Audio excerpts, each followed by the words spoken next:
ఆంధ్రప్రదేశ్లోని కాకినాడకు సమీపంలో మొంతా తుపాన్ తీరాన్ని తాకింది. పూర్తిగా తీరాన్ని దాటేందుకు 3 నుంచి 4 గంటల సమయం పట్టే అవకాశం ఉందని పేర్కొంది. తీరాన్ని దాటే సమయంలో గంటకు 90 నుంచి 110 కిలోమీటర్ల వేగంతో గాలులు వేస్తాయని స్పష్టం చేసింది. కాకినాడ మచిలీపట్నం మధ్య మొంతా తుపాన్ తీరాన్ని తాకిందని విపత్తుల నిర్వహణ సంస్థ ఎండీ ప్రఖర్ జైన్ వెల్లడించారు. గడిచిన 6 గంటల్లో గంటకు 17 కిలోమీటర్ల వేగంతో తుపాన్ కదిలిందన్నారు. ప్రస్తుతానికి మచిలీపట్నానికి 120 కిలోమీటర్లు, కాకినాడకు 110 కిలోమీటర్లు, విశాఖకు 220 కిలోమీటర్ల దూరంలో కేంద్రీకృతమై ఉందని తెలిపారు. పూర్తిగా తీరం దాటడానికి 3 నుంచి 4 గంటల సమయం పడుతోందన్నారు. దీని ప్రభావంతో కోస్తా వెంబడి గంటకు 90 నుంచి 100 కిలోమీటర్ల వేగంతో ఈదురుగాలులు వేస్తాయని వివరించారు. ప్రజలు సురక్షితంగా ఇంట్లోనే ఉండాలన్నారు.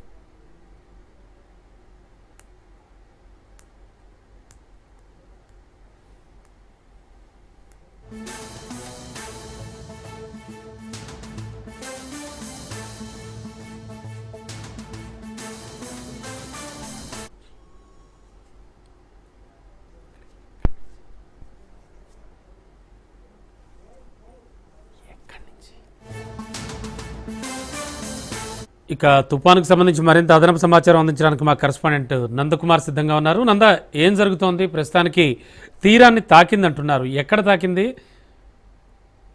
Thank you Ramana. ఏదైతే ఆంధ్రప్రదేశ్ రాష్ట్రాన్ని అతలాకుతలం చేస్తున్న ఈ యొక్క తుఫాను మచిలీపట్నం కాకినాడ మధ్యన తీరం దాటినట్టుగా మనకి ఇప్పటికే ఇండియన్ మెట్రలాజికల్ డిపార్ట్మెంట్ కి సంబంధించిన అధికారులు అయితే తెలియజేశారు.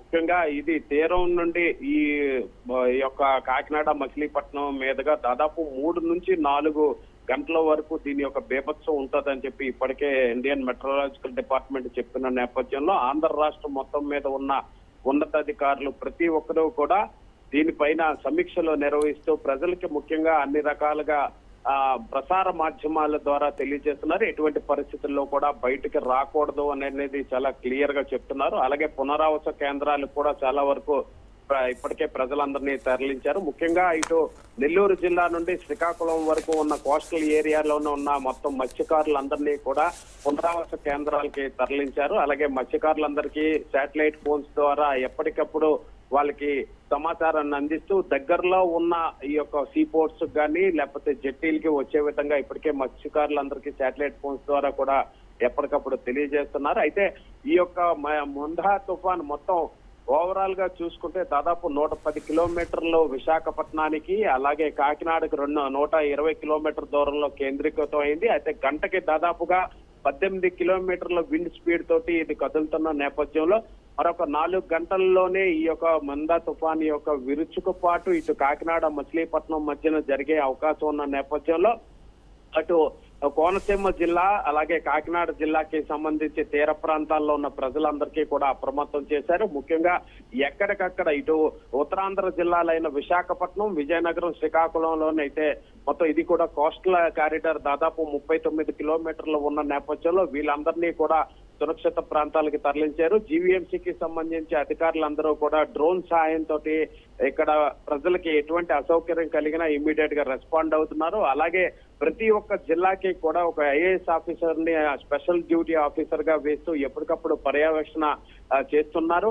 అలాగే చూసుకుంటే ప్రతి ఒక్క జిల్లా కూడా ముఖ్యంగా రెడ్ అలర్ట్ ప్రకటించిన ఏదైతే కోస్టల్ జిల్లాలు ఉన్నాయో వాటన్నిటికీ కూడా ఈ యొక్క స్పెషల్ ఆఫీసర్లు పెట్టి వాళ్ళని అలాగే ఇక్కడ ఏదైతే కంట్రోల్ రూమ్స్ కూడా ఏర్పాటు చేసి ప్రజల దగ్గర నుంచి వాటి పడుతున్న సమస్యల పట్ల ఇమ్మీడియట్ గా రెస్పాండ్ అవుతున్నారు.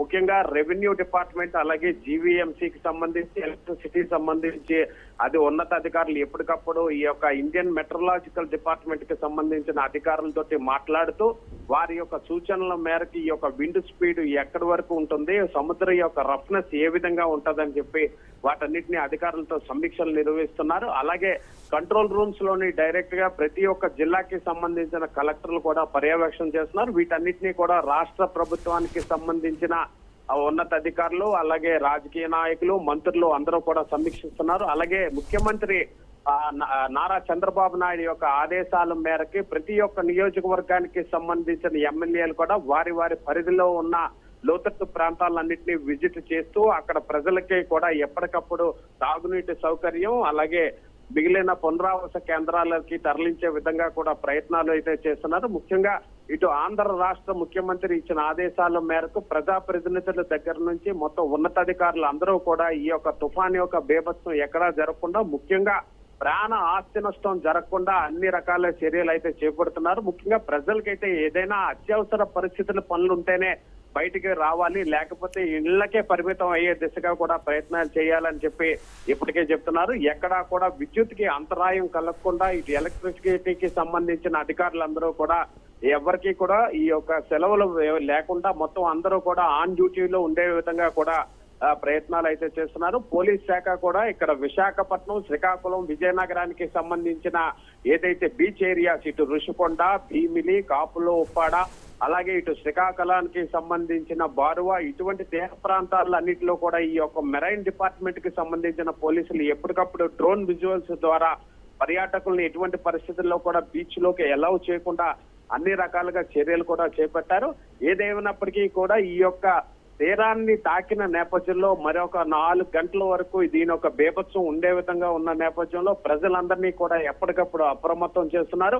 ఎలక్ట్రిసిటీకి సంబంధించి డిపార్ట్మెంట్ కి ఎక్కడ కూడా విద్యుత్ కి అంతరాయం కలగకుండా అలాగే ఇరిగేషన్ శాఖకి సంబంధించి ఇన్ఫ్లో అవుట్ఫ్లో కూడా ఎప్పటికప్పుడు ఇటు రైవాడ ఇటువంటి రిజర్వాయర్స్ లో కూడా ఇన్పుట్ అవుట్పుట్ వాటర్ ఫ్లో యొక్క ఇన్పుట్ అవుట్పుట్ కూడా తీసుకొని వాటిని కూడా ఏ విధంగా వీళ్ళు అవుట్పుట్ వదిలే విధంగా నీటి మట్టాలు ఏ విధంగా ఉండాలన్న దానిపైన కూడా స్పెషల్ ఆఫీసర్ని ఆన్ డ్యూటీలోని 24/7 ప్రజలకి అందుబాటులో ఉండే విధంగా రాష్ట్ర ప్రభుత్వం ప్రజలందరికీ కూడా చూస్తున్నారు. అలాగే ముఖ్యంగా ఇటు విద్యాశాఖ మంత్రిగా ఉన్న నారా లోకేష్ కూడా వీటన్నిటినీ కూడా ఎప్పటికప్పుడు అమరావతి నుండి సమీక్షలు నిర్వహిస్తూ ముఖ్యంగా రెడ్ అలర్ట్ ప్రకటించిన అన్ని జిల్లాలపైన కూడా ప్రత్యేక దృష్టి సారించాలి. ప్రజలకి ఎక్కడా కూడా ఎటువంటి పరిస్థితుల్లో అసౌకర్యం కలగకుండా జేసీబీలు చెప్పండి రమణ.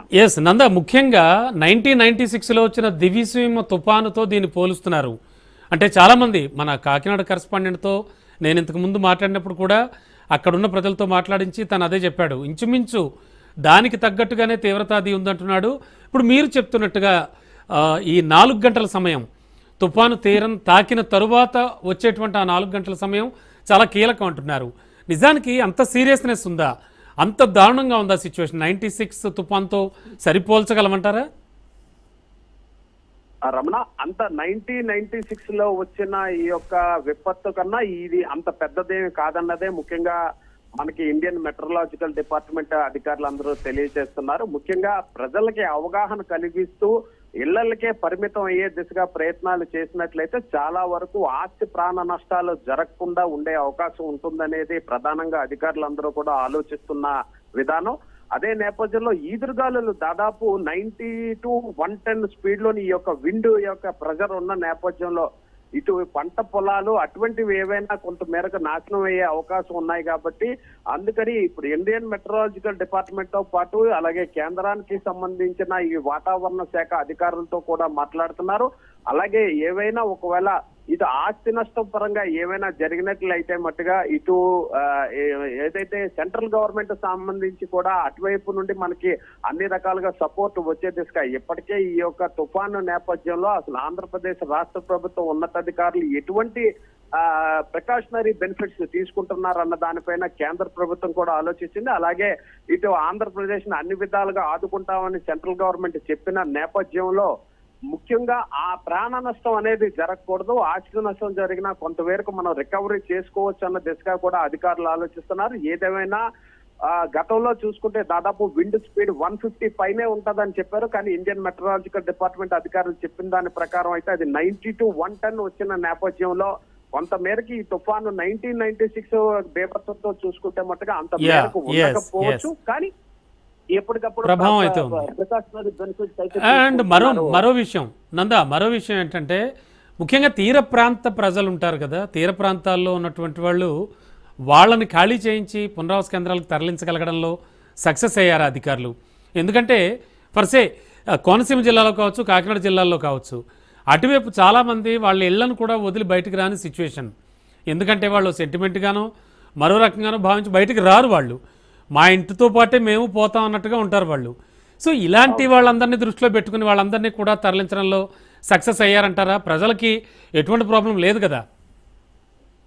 100% గవర్నమెంట్ రాష్ట్ర ప్రభుత్వం సక్సెస్ అయిందనే చెప్పాలి రమణ. ఎందుకంటే మీరు అన్నట్టుగా ఇటు ఉప్పాడ ఇటువంటి తీర ప్రాంతాలకి సంబంధించిన మత్స్యకార కుటుంబాలు కేవలం సముద్రాన్ని నమ్ముకొని జీవిస్తున్న ఈ యొక్క మత్స్యకార గ్రామాలు ఏవైతే ఉన్నాయో వాటికి వాళ్ళందరికీ కూడా ఈ యొక్క సముద్రం ఏదైతే గంగమ్మ తల్లిగా వాళ్ళు పూజించుకుంటారో వాళ్ళకి ఒక విడదీన రాని బంధం ఉన్నది. ముఖ్యంగా ఎటువంటి పరిస్థితుల్లో ఏదైనా కూడా ఆ గంగమ్మ తల్లితోటే మాకు అన్ని విధాలుగా ముడిపడి ఉంటాది అని వాళ్ళు చెప్పుకుంటారు. కానీ ఈ యొక్క ప్రసార మాధ్యమాల ద్వారా అలాగే అధికారులు ముఖ్యంగా కలెక్టర్స్ అలాగే ఇటు పోలీస్ కమిషనర్స్ ఎస్పీస్ వీళ్ళందరూ కూడా ఈ యొక్క మత్స్యకార గ్రామాలకి తమ సిబ్బందిని పంపించి ఈ యొక్క తుఫాన్ యొక్క బేభత్సం ఏ మేరకు ఉంటది అని ప్రజల్లో అవగాహన కలిగిస్తూ వాళ్ళందరినీ కూడా పునరావాస కేంద్రాలకి తరలించి వారికి అన్ని రకాల మౌలిక సదుపాయాలు కల్పించడంలోనే రాష్ట్ర ప్రభుత్వం నెంబర్ 1 పొజిషన్ లోనే ఉన్నదని చెప్పాలి. ఎందుకంటే ఎప్పటికప్పుడు విశాఖపట్నమే కాదు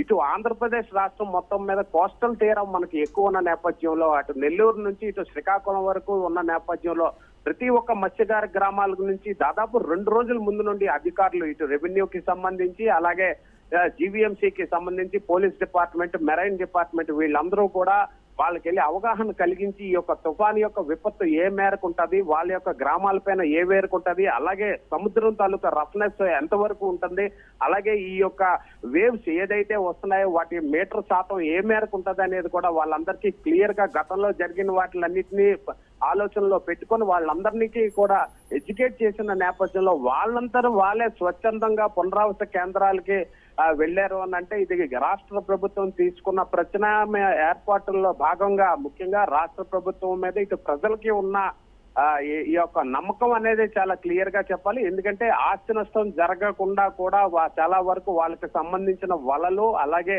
ఆ బోట్స్ ఆ తెప్పలు అన్నిటినీ కూడా చాలా సురక్షిత ప్రాంతాలకి తరలించే విధంగా ఈ యొక్క చిన్న బాబ్ క్యాట్స్ అలాగే ఈ యొక్క క్రేన్స్ ద్వారా కూడా వాటన్నిటినీ కూడా సంరక్షించే విధంగా రాష్ట్ర ప్రభుత్వం తీసుకున్న ఈ యొక్క చర్యలన్నిటిపైన కూడా ఇటు మత్స్యకార గ్రామాలకు సంబంధించి అందరూ కూడా చాలా హ్యాపీగానే ఉన్నారు. కానీ కొంత మేరకి ఈ యొక్క బేభత్సు ఎక్కువగా ఉన్న నేపథ్యంలో వాళ్ళ ఇళ్ళని ఏవైనా నష్టం పోయే అవకాశం ఉన్నా కూడా ఆ విధంగా కూడా రాష్ట్ర ప్రభుత్వం కి సంబంధించిన అధికారులు కలెక్టర్స్ అందరూ పర్యవేక్షిస్తున్నారు. ఒకవేళ అటువంటి ఆస్తి నష్టం జరిగినా కూడా ప్రభుత్వం దగ్గర నుంచి నిధులు ఇమీడియట్ గా రిలీజ్ చేసి వారికి అన్ని విధాలుగా సపోర్ట్ చేసే విధంగా కూడా అధికారులు ఉన్నారు రమణ.